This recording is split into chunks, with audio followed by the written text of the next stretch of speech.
good afternoon, Bethany. I'm glad you can join me. So tell me a little bit about yourself and why you're here. I'm here because my mother sent me, but I'm not really happy with myself. I'm not accepted in school. She wants me to be like her. I'm nothing like her. It's just hard being a teenager. Okay. You mentioned you don't look nothing like your mom. What does she look like in comparison to you? She's Caucasian, blonde hair, green eyes. Okay. So it seems to me like you're having a lot of issues with your self-image and issues at school. What's going on at school exactly? Everyone's so mean, and she keeps pressuring me to join the cheerleading squad. I can't do a jump. It's not for me. My grades are not as good as hers either. It's different now. She's old-fashioned. She doesn't understand the change. Okay. So it sounds to me like you guys have a lot of confrontation or conflicts at home. And with the issues that you're dealing with at school, how are you dealing with all this emotionally? Well, when she goes to work at night, I cut myself. It makes me feel better. Okay. In you cutting yourself, if you decide to commit suicide by cutting yourself, how would this help you, or what do you hope to accomplish from that? I'm finally going to gain her attention. It's going to take for me to be gone for her to realize her baby's no longer here. Okay. And so, obviously you don't want to, lose your life, because I can tell that, and your mom doesn't want you to lose your life either because she brought you here. So my question to you is, what is your objective? Like, what do you want to get out of this today? I just want her attention. I don't know how else to get it.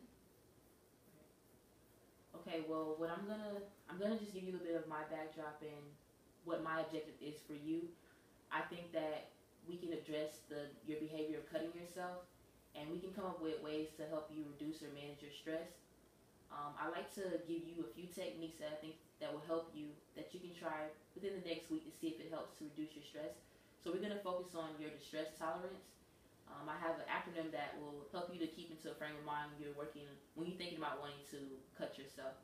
So it's called ACCEPTS, ACCEPTS, and we'll just go through each step so you can get a better idea on how to handle yourself within the next coming week. So the first letter, A, stands for activities. What are some things that you like to do? I like to play with my yo-yo. Okay, so that's actually quite fun, playing with your yo-yo. And what I would suggest to you is whenever you feel stressed and you want to try to distract yourself from cutting yourself, you should probably play with your yo-yo and maybe take a long walk. You mean I can walk my yo-yo? You can do whatever makes you feel happy or distract you from wanting to cut yourself. The next point, the C, stands for contribution. Try to help others and not think about yourself. So are you involved in any other groups or organizations outside of school? I do help with the church ministry with the kids. Okay, that's awesome. Helping with your church would definitely be a good way for you to take your mind from what's going on with you, not think about school, not think about your mom, and just focus on something that's better than yourself, helping the children. That's actually a great thing to do, and I suggest you maybe can do that, like when you're feeling stressed. The next point is C, for comparison. Try to reframe your situation. I know you mentioned that being a teenager is tough, but I want to say to you that it's only temporary and things will get better.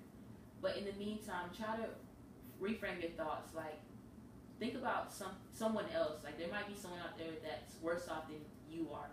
So whenever you feel down or sad or feel like, you have the end of your ropes, think about maybe there might be somebody out there that's like actually experiencing the same pain as you or worse off, and maybe that might help you take into perspective that you actually have a lot more to live for than you perceive yourself to.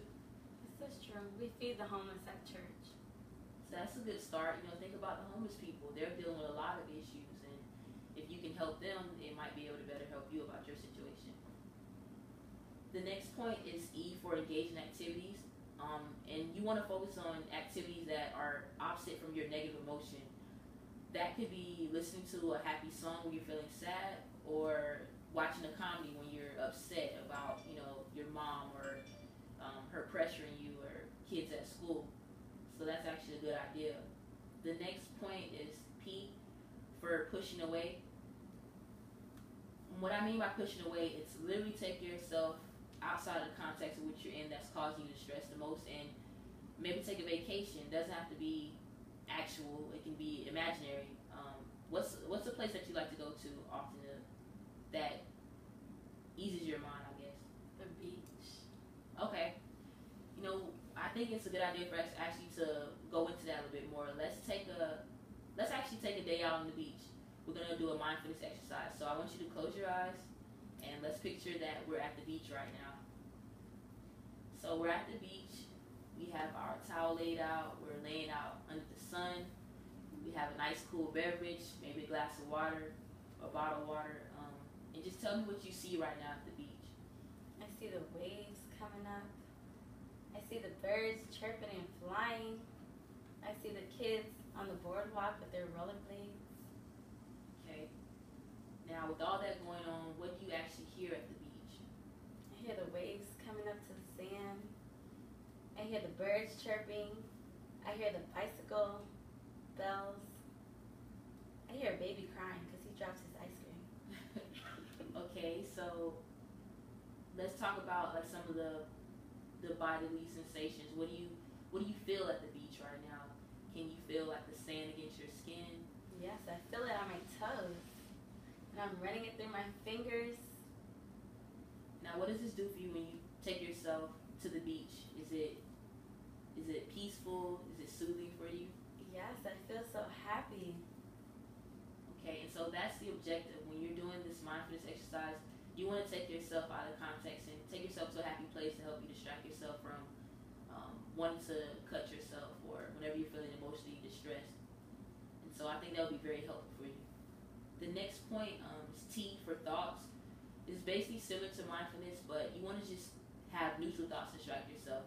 And that could be something simple as alphabetizing your CDs or maybe doing laundry or anything that just requires you not to think much and you're just doing some type of activity. And the last point I would like you to focus on is sensation. It's when you distract yourself with a physical sensation. So when you're upset, you're angry, and your temper is high, a good thing that you can do to kind of like calm yourself back down is to take an ice cube and hold it in your hand to just reduce yourself from that high emotional state and calm yourself. And that's the end of the ACCEPTS acronym, and I would like for you to try that for this next week. And in our next section, we can talk about maybe the pros and cons, if it helped you or not, and we can go from there. Will you think you'll be able to try that this week for me? Yes, I'm going to the beach every day. Okay, great. I'll see you next week, Bethany, and I hope you have a good week. Thank you for listening.